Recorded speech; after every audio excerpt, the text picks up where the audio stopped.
A votre avis, quel est le point commun entre un acteur, 4 informaticiens et une bière blonde américaine? Aucune idée? Allez, on va voir ça ensemble.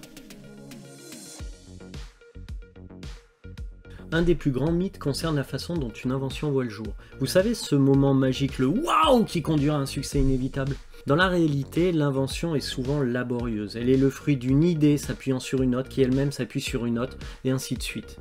Dans le secteur de la technologie, ce cycle d'invention se traduit par des époques, du mainframe au PC, du PC à l'Internet, de l'Internet au mobile, et du mobile au cloud. La plupart des acteurs de ce secteur surfent d'une vague à l'autre, en espérant attraper chacune d'entre elles au bon moment. Et puis il y a ceux qui déclenchent les vagues. Vous savez, les géants sur les épaules desquels repose un secteur, une innovation, une invention. Des noms tels que Satya Nadella, Dave Cutler, Amitabh Srivastava ou encore Rheotsi sont tous des faiseurs de vagues.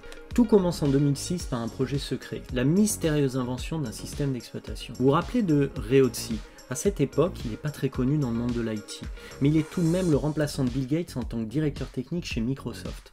Ses faits d'armes, quels sont-ils? En fait, il avait dirigé quelques années auparavant le développement de Lotus Note, avant son rachat par IBM, puis avait fondé une société, Groove Network, qui avait elle-même été rachetée par devinez qui? Microsoft. Ray pensait fermement que le cloud computing était une stratégie payante, et il poussait Microsoft dans ce sens. Le projet secret sur lequel travaillait Ray était en fait un système d'exploitation dédié au cloud. Chez Microsoft, Ray était guidé par une croyance qui à l'époque n'avait pas du tout bonne presse en interne. Il pensait qu'à l'avenir, de plus en plus d'applications seraient basées sur le web et que par conséquent le futur d'aide d'un système tel que Windows XP, à savoir l'exécution d'applicatifs sur des PC, ce futur-là serait fatalement compromis. Et quelle meilleure façon de compenser la décroissance prévue d'un système d'exploitation maison que de créer un système d'exploitation dominant qui exécuterait des services uniquement dans le cloud.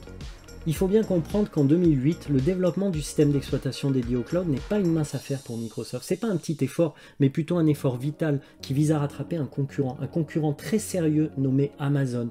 Amazon qui avait lancé déjà 2 ans auparavant ses propres services cloud, nommés Amazon Web Services, AWS. AWS justement qui stockait déjà des quantités pharaoniques de données, dont les archives historiques complètes du New York Times. Nous avons donc créé un visionnaire qui veut concevoir un système d'exploitation dédié au cloud. Il lui faut maintenant un bras droit, un chef de projet qui mènera à bien sa vision, quelqu'un sur qui il peut compter. Il va le trouver en la personne d'un vétéran de Microsoft, Amitabh, un informaticien de haut niveau qui avait été retiré de la branche de Microsoft Research pour corriger le processus d'ingénierie de Windows Vista. Windows Vista, vous vous rappelez, un système d'exploitation grand public en difficulté dès sa sortie. Ray et Amitabh vont se rencontrer la première fois lors d'une réunion planifiée par Steve Ballmer, qui était à l'époque le directeur exécutif de Microsoft. Elle avait été fixée à 16h45 cette réunion et devait durer 1 heure maximum. Pourquoi 1 heure? Amitabh l'explique en ces termes.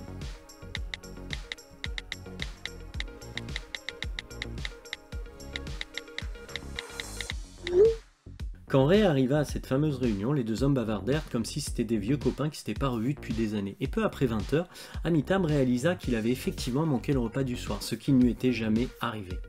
Suite à cette réunion, Amitabh accepta de diriger le projet de Ray une fois Vista terminé. Son premier coup d'éclat fut d'arriver à convaincre Dave Cutler de sortir de sa semi-retraite pour les rejoindre. À 66 ans, Dave était une figure légendaire de l'informatique.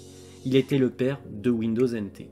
Sa présence conféra à l'équipe une crédibilité immédiate. C'est ainsi qu'en décembre 2006, Amitabh rédigea un document détaillant leur vision du futur. Son titre, Owning Cloud, posséder les nuages.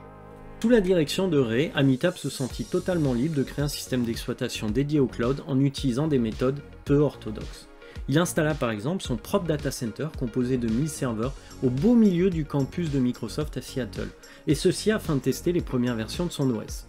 Pour alimenter ces serveurs, l'équipe avait volé le surplus d'énergie de réserve de 3 bâtiments situés à proximité. Aucune autorisation n'avait été demandée à Steve Ballmer ou à Bill Gates. Je ne reçois de directive que d'une seule personne, et c'est Ray, déclarait Amitabh à qui voulait l'entendre. Une autre indication de la nature rebelle du projet vient de son nom de code Red Dog. L'histoire officielle est que nous étions comme la bière Red Dog, et je resterai sur cette version, déclara Amitabh. Mais au final, c'est quoi être comme la bière Red Dog? C'est être son propre chien. Tel était le slogan d'une pub réalisée avec l'acteur Tommy Lee Jones dans les années 90.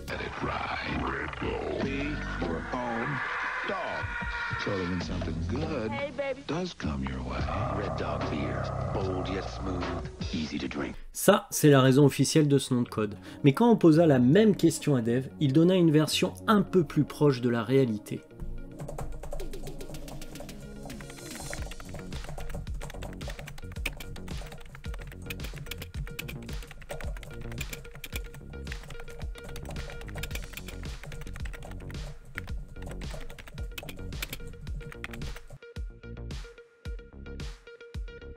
Résumons, d'un côté nous avons le visionnaire Ray, de l'autre on a le chef de projet Amitabh et enfin l'ingénieur auteur de Windows NT, Dave. 2 ans ont passé depuis que ces trois-là se sont rencontrés. On est à Los Angeles en octobre 2008, il fait froid. Nous sommes juste avant l'élection présidentielle américaine qui désignera un certain Barack Obama. C'est à cette date que le monde de l'IT a entendu parler pour la première fois de ce mystérieux système d'exploitation dédié au cloud.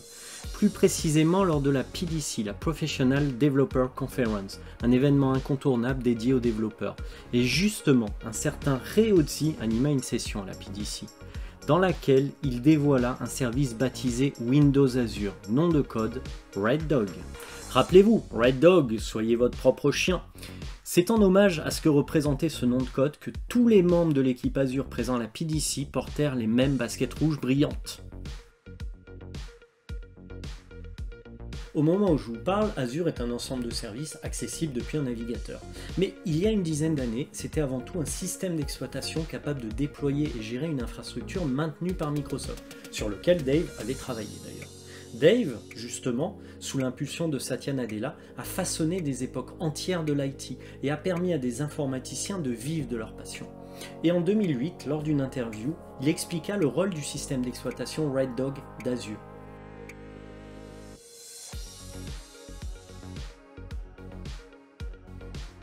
Le système d'exploitation Red Dog se compose de 4 piliers. Le premier pilier représente la couche virtualisation.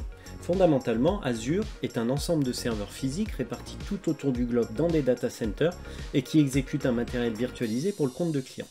Le second pilier est le stockage, que l'on pourrait décrire comme étant un système de fichiers extensible. Le troisième pilier décrit l'environnement de développement permettant d'émuler Red Dog sur son PC. Le quatrième et dernier pilier est pour le coup le plus important. Il se nomme le Fabric Controller. C'est le système de gestion assurant l'allocation des services et la supervision des ressources matérielles.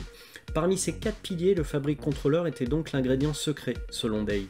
L'architecture d'Azure est telle que Microsoft ne doit déployer Red Dog que sur une seule machine, puis de multiples instances de celle-ci seront dupliquées sur le reste des serveurs dans le cloud à l'aide de la technologie de virtualisation. En 2021, ce type d'architecture semble trivial, mais n'oubliez pas que toute cette histoire a commencé 15 ans auparavant. Pour conclure cette vidéo, Red Dog fut un projet qui changea Microsoft. J'espère que l'histoire d'Azure vous a plu. Si vous souhaitez que j'aborde d'autres sujets liés à Azure, n'hésitez pas à laisser un commentaire au bas de cette vidéo. Et bien entendu, abonnez-vous à ma chaîne YouTube Azure et moi.